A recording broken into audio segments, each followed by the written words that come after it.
Hey everybody, welcome back to 5 Minute Financial Markets. Well, if you saw my last video, you saw me talking about this rejection trend line, this big yellow downsloping line that has held the S&P 500 down all year long. We rejected off it here in January, again in March, again in August, again twice in November and December, and we hit it on Friday of last week. And the question was, will we reject off it again? The answer was a great big yes. We rejected hard. So Monday we actually pierced above this trend line, but then rejected back down and closed underneath. Same thing on Tuesday. We pierced above it in the early morning and then flushed down, finished down about 1.5% yesterday. Today we gapped down in the morning, opened lower, came back and almost completely retraced that gap. We filled it to almost within like 20 cents and then sold back off again, a really hard sell-off late in the day. So what's driving all this bearishness in the market? Well, a couple of things. One is economic data that came out. Yesterday, the PPI, or the Producer Price Index number, came out. It was expected to be down 0.1% month over month. It was down 0.5% month over month. That's a huge month over month decline, which is good news in the sense that inflation looks like it's coming down a lot faster than it has been and faster than people expected. In recent history, that would be excellent news and the market would rally because it means that inflation is getting under control and the Fed can stop raising rates. But it also shows that the economy is really, really weak and falling quickly. So the market took that for the bad economic news that it was and sold off. The other thing that's driving prices lower is that in a shortened 4-day trading week, we have 10 different Fed governors and Reserve Bank presidents giving speeches. 10 different speeches by 7 different governors and bank presidents.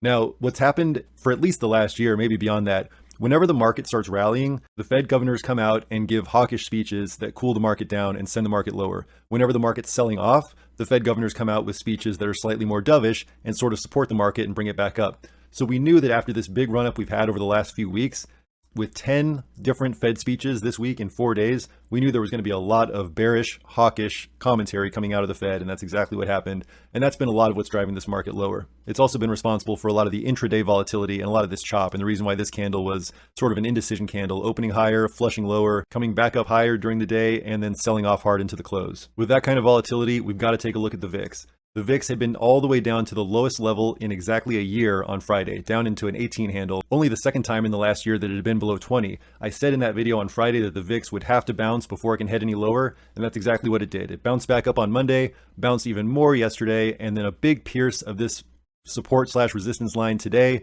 and then closed back down, still in that $20 range. So it looks like volatility is back, at least in the near term. I want to make a broader point about the VIX too, for people who think that we've already seen the market bottom. If you look back historically, whenever we've had these big bear markets like this, the market does not bottom until the VIX has a big blow off top. And that means capitulation in the market where everybody's selling everything they have because they think everything's going to zero, people running around with their hair on fire, panic selling. That's what will end a big bear market like this. If you look back historically, that's what always has ended these big bear markets. Going back to 2020, you see this huge blow off top in the VIX, where the VIX got all the way up to 85. I mean, that's crazy high volatility.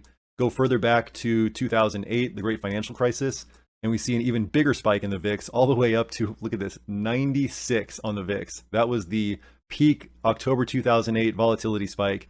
Until we see that big blow off top in the VIX and the big capitulation sell off in the markets, I do not believe that the bottom is in, and I won't be adding meaningful positions to my long-term investments until I see that. Finally, I want to point out something that changed quite significantly after that PPI number came out, and that is the Fed interest rate probabilities. This is the FedWatch tool on cmegroup.com. It's a really handy tool for showing where the market is currently pricing future Fed rate hikes and rate cuts. So before that CPI number came out, we have a forecast in February of a 25 basis point hike. We're currently at 425 to 450. They're going to hike it to 450 to 475 in February. That's all but a certainty right now. And then another rate hike in March up to 475 to 500. And then the plan is for the Fed to hold it flat. Now, the Fed has said that they're not going to cut rates in 2023 at all. Before the PPI number came out, the market agreed with them, at least up until December. They showed the Fed holding rates steady at 475 to 500 all the way through November. And then in December, they forecast a 25 basis point rate cut.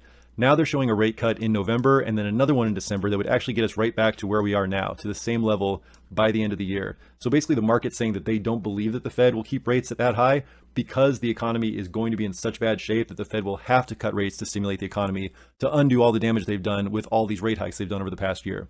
Keep an eye on this because as this changes, this will have a big impact on where people are putting their money and what happens to equities in the S&P. The markets will very much react to where this curve moves throughout the year. Thanks for watching and see you next time.